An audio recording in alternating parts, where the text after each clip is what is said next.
my channel. I'm Stephanie. This is the week 17, April the 19th through the 25th weekly wrap up and the 26th day of VEDA.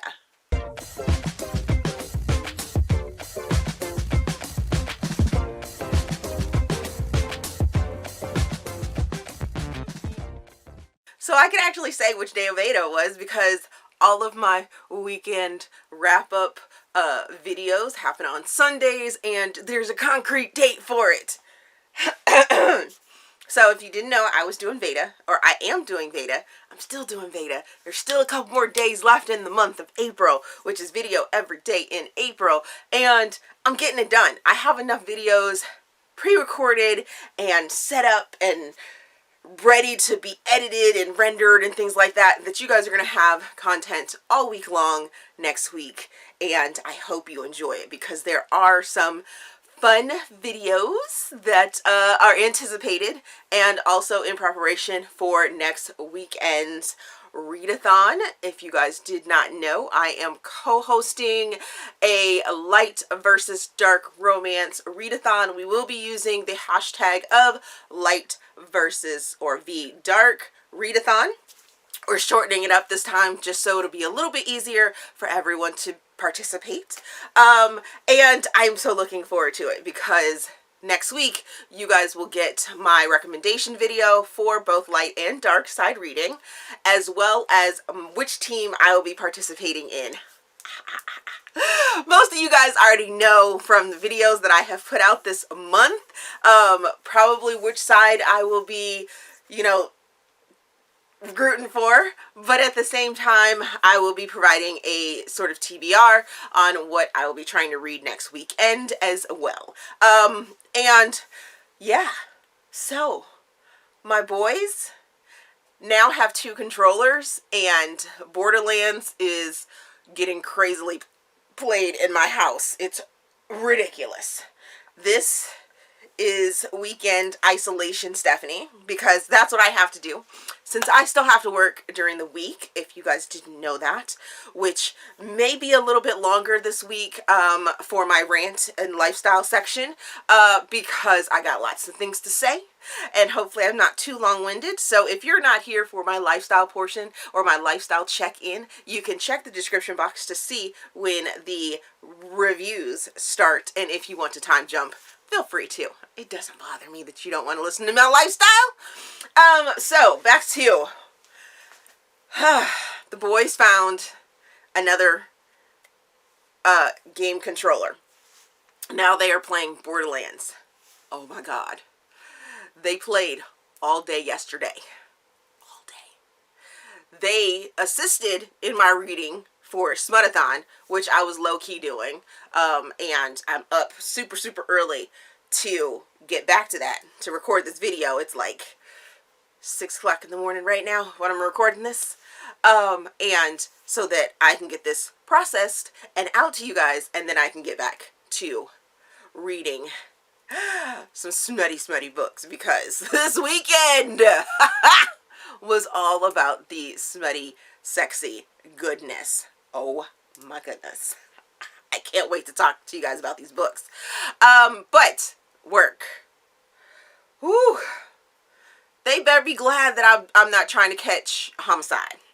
Like, seriously, catch case at work. It is very apparent that I work in a very toxic and almost racist freaking environment. And it makes me sad, but at the same time makes me mad that these environments are still out there. I mean, it is obvious that they hire people in lower positions, I guess you could say, diversely. But anyone in power or anyone that they actually listen to is white. And it drives me absolutely crazy. And Friday was a culmination of all those feelings over the last almost 3 months that is just absolutely ridiculous. If a new job was to call me tomorrow, I would so be leaving it. And it wouldn't even have to be one of those, oh, well, the grass might not be greener on the other side. It would get me out of the toxic environment in which I am in currently. That is where I'm at right now.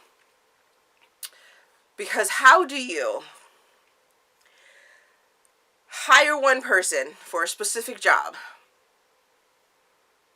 and they're doing the job, but they're not doing it to the speed in which you want them to do it, but they are doing it way better, more efficiently, more meticulously than it had been done for the last 2 years.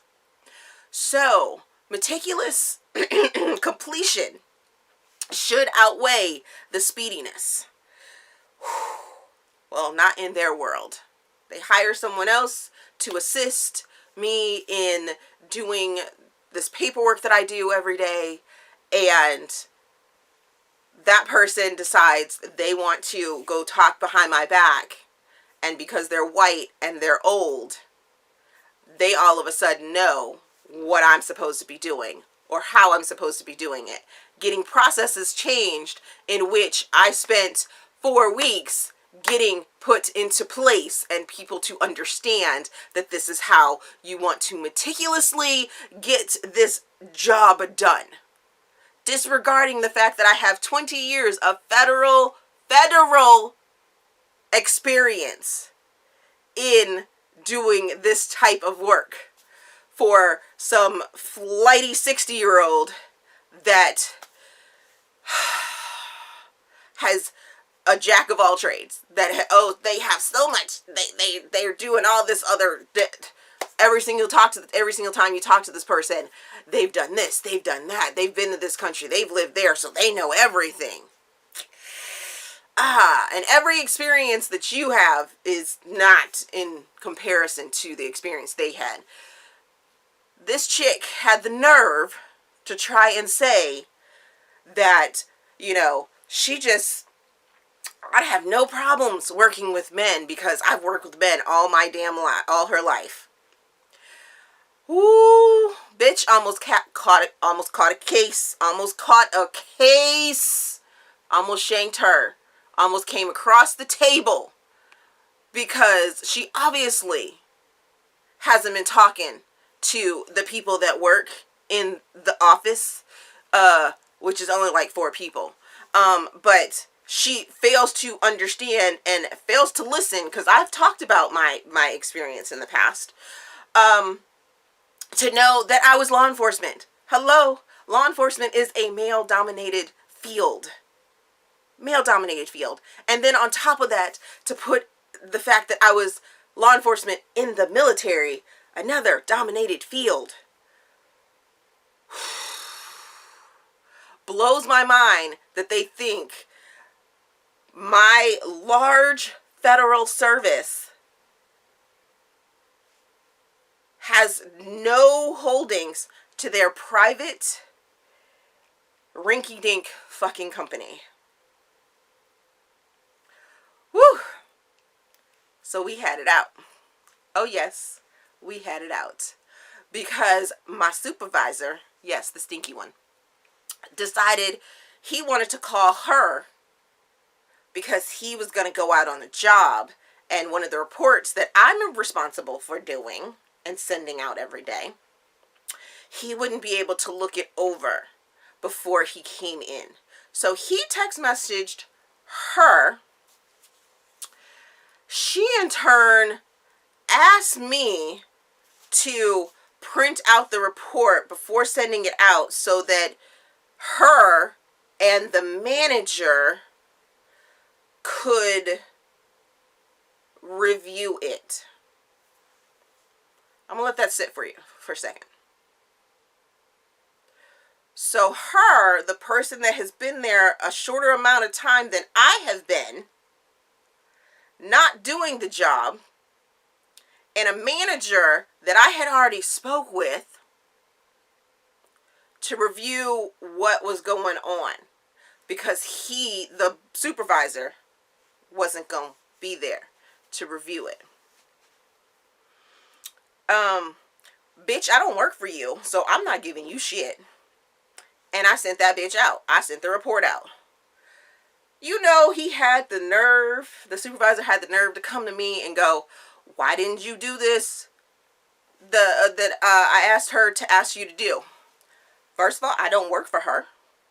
And if you wanted me to sit down with the manager to review what was going on, you should have text messaged me. Well, I don't have your phone number. Bitch, no. No, no, no. No, no, no, no. Because when I first started working here, I gave you my phone number so that you could be in contact with me. And the day that you decided you wanted to shit your pants and your tummy wasn't feeling good, you sure as hell text messaged me. Don't try and be like, oh, I don't have your number. Because, bitch, you do have my number. Just because it wasn't at your fingertips, because you've been texting her, doesn't mean that you didn't have the information you needed to contact me directly. The person that works for you, not her. So, yeah. I was quite stabby on Friday. Quite stabby. But that did not hinder my reading, which was fabulous. Because as soon as I got home, I vented all of that, plus some, to my wonderful husband. And then they continued to play their games. And I jumped into these books that I read last week. So I started the week finishing His Forever Family by Sarah M. Anderson. I place this in contemporary. I give it 2 stars. I give it 2 Steam fans. I listened to it as an audiobook. I was going to use this for a project. And, you know, no. This is one step up from a dumpster fire. So we have Marcus, who is a well-to-do businessman, and his assistant Liberty is his assistant that he asked to go to a wedding, or he has to go to a wedding. He needs a date for the wedding, but he doesn't have one, so he ends up asking his assistant to go with him. This is a interracial couple, and where do the problems begin? Oh, the problems begin with the fact that Liberty supposedly has this major secret in her life, and she has all of this, like, issues, and, you know, she doesn't feel good enough for him because she's black, and she has the family issues, and yeah, there was no sensitivity reader for this book. None. And they end up finding this black baby abandoned by a trash can while they were on their run.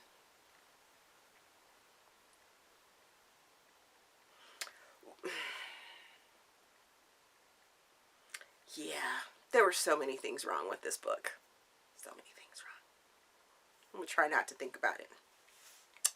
The next book that I finished was Heired Lines by Magan Vernon. I place this in Royalty Contemporary. I give it 4.5 stars. I give it 3 Steam fans. And I read this as an ARC. Oh my goodness. This is a royalty workplace romance. I loved it oh so much. After that dumpster fire, or almost dumpster fire, this was a fantastic read. I was so happy to get it. And as I'm reading it, so let me tell you about it, first of all. So you have Natalie, who is a master's, I believe she just got her master's and working on her doctorate, or got her doctorate, or something like that. But she is an antiquer. So she goes to flea markets, and then she gets finds and stuff like that, and she posts them on her website. And one of these pieces that she ends up finding at a flea market is an actual historical piece from Webley. I believe it's a made-up country, or made-up city in England, I think. I don't know. I was so taken into the story that Webley could be a real place, and I would be all for it. I want to visit Webley. But she posts the picture of the item, and then Lord Gavin ends up contacting her, and they start off with this very snarky sort of banter of, you know, well, what do you know? Let me get your credentials. And, you know, she thought he was some spammer that just was a troll and just giving her a hard time, things like that. But then come to find out, he wants to hire her to catalog his estate because he just inherited an estate from his aunt, which now makes him Lord Gavin. Well, she has some family things that are going on, some family bills that she wants to take care of and be that good, dutiful daughter. So she goes ahead and takes the job over in England. She gets there, and this is such a slow burn. I was like, oh my God, I need them to get together. But their sexual tension was like there from the beginning. From that very first email of banter, you were just like, oh, this is going to be good. They going to get together. I knew they were. I knew they were going to get together. So it's just slow burn. Slow burn, slow burn, slow burn. Slow burn. Such slow burn. And then you have uppity society people that get involved. You have family members that get involved. And I was here for this story. I loved it oh so much. And I was almost done with it, and I reached out and was talking to Magan about how much I was enjoying the book, and she goes and tells me that Armie Hammer is her muse for Lord Gavin. And I was like, I felt that. I was like, yes, yes. So we started trading gifts about Armie because as I was reading it now, as I was finishing up this book, I was picturing my Lord Gavin now. I was like, oh yes, yes, yes, so many yeses. So, whew, yes, oh yes, definitely. And then I finished Treasures of the Abyss, Kraken #1 by Tiffany Roberts. This was, I don't know how I'm gonna place this one. I don't know if I should put this in sci-fi because it happens on a different planet. A planet that is similar to ours, but it has oceans and we've colonized it as humans. But then there's these things called Krakens. Yeah, I don't know where I'm gonna place this. Not sure. But I give it 4 stars. I give it 3 Steam fans. I listened to it as an audiobook. This was suggested to me from Kayla from On the Fritz, and I really enjoyed this story. I enjoyed the world building. It is very descriptive, so it definitely builds a world. So it could definitely be in sci-fi, and yeah, I was like, okay. I did want it to pick up the pace just a little bit, but at the same time, it was building such a world that I was like, okay, I can see how so many different people could enjoy this story. So we have Macy, who is a fisherman's daughter, and she has a tragedy that ends up happening to her while she's on the water. So she hasn't been out on the water for a while, until the night that this guy that she has been sort of mated with all of her life takes her out there to try and propose to her so that they could become mates and things like that. Well, a storm rolls in and her boat gets flipped over with the other guy, and she ends up getting saved by Jax. And they sort of start to learn a history about them, Jax as a Kraken, as well as Macy as the human on this new planet, and they start exchanging history information and knowledge and things like that to find out sort of where the animosity came from between the Krakens and the humans on this planet, and just all kinds of fun things. So this is the first book that I finished for Smuttathon, which, like I said in the beginning, I was low-key doing. Yes, I was all here for it. It was very interesting. I'm actually kind of looking forward to reading the next book in the series because it has 2 characters that have intrigued me very much. The next book that I finished was Unconventional, Indulgence #1 by Aleatha Romig. I place this in erotic novella. I give it 5 stars. I give it 5 Steam fans. I read it as an ebook. This is a BDSM novella. It explores so many things. Read it for Smudathon. It was like a perfect little num-num. Oof. I was a little worried because we have Erica and Victor. Erica is this television personality. She is married and she has problems with her marriage, and she just is, yeah, she's having troubles. And then you have Victor, who is sort of her stalker, and it was a ride. It was a ride. It was a ride. It was a ride. It definitely plays on those lines of consent, non-consent, but at the same time, you sort of get a feeling that there's more to the story than what is being told to you right then, and I was here for it. So here for it. Loved it. Oh, so much. The next book that I finished was Unexpected, Indulgence number 2 by Aleatha Romig. Place it in erotic novella.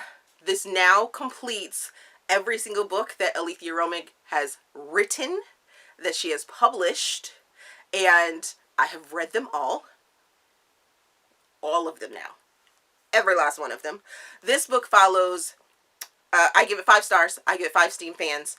Read it as an ebook. Like I said, Smudathon, BDSM novella, and this book follows Jen and Paul. Jen and Paul are friends of Erica and Victor from the first book. You don't need to read the first book to understand the second book, but Jen and Paul end up going to this secluded island where they're trying to work on their marriage. You flat out know that they are working on their marriage because they, in the very first scene, they are at the divorce lawyer's office to get a divorce.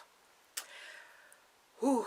But they decide to take a chance and go to this island and see if they can communicate. Really be open with each other. And yeah, there is some things that end up happening on the island that are a little tougher to take. There is content warning for a rape. So tread lightly with this one. I still enjoyed it. Their sexy time was sexy, but then that emotional aspect of it was very emotional. Was very emotional. It's a little descriptive as well. So, like I said, tread lightly. I really enjoyed it, and I found, yes, just yes. The next book that I finished was General Joe by Alexa Riley. I place this in erotic novella. I give it 4.25 stars. I give it 4 Steep fans. I listened to it on the podcast of Read Me Romance. Read Me Romance. And I went and purchased this as well so that I could get the epilogues because, yes, I needed them. I needed them. This is an age gap romance, as well as family friends and things like that. I was here for it. So Kayla is a woman that, blah, blah, blah. How can I even explain it? Joe. There we go. Let me go back. Joe was the boy that kind of lost his family and was adopted by Kayla's family. And he was older and she was younger. There's a 12-year age gap. So he was 12 when she was being born, and then they were sort of family friends. When he turned 18, he went ahead off to the military. She was still young, of course, but at the same time, when she turned 18, she started writing him letters, and now he is back after his tours of duty, and he's back in town, and she's like, I've been sending you stuff, but you haven't been reciprocating. You haven't written me back. You haven't told me, where your feelings are. But Joe, yeah. Joe's like, she's gonna be mine. I want that. I just have to wait. I gotta wait until the time is perfect. And then the time became perfect, and yes, I was here for it. Totally here for it. And there's another book that goes along with this one called Bookstore Barbie. I haven't read that one yet, but that one actually happens before this one, but that's okay because I have both of them and I'm reading epilogues and I'm reading Bookstore Barbie, and yes, so good. And then the final book that I read last week was Dirty Chef by Cara D. I placed this in erotic novella, I guess you could say. Maybe the sexual tension was there, but it wasn't super over the top sexy. I mean, super over the top with sex. So I don't know how I'm gonna place that. But I gave it 4.25 stars. I give it 4 Steam fans. I read it as an ebook and Smutathon, of course. And then this one happens to be an age gap story as well.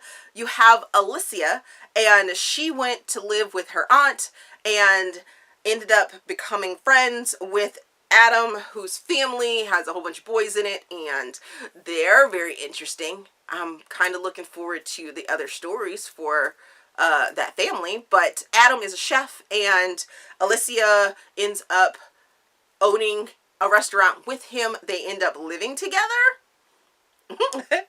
Their age gap is much larger. She was 15 when they first met. He was 27. This is a slow burn story, like ridiculously slow burn, because I think she, like, in the present day, she's 31, I think it is, and he's like 43. Yes. And no, I didn't do the math. If the math is off, it's not my fault. It's not my fault. Those are the numbers that I got from the book. But roommates, co-owners of this restaurant, and slow burn of a story. But the sexual tension was there. You just knew they were, their families wanted them to get together, and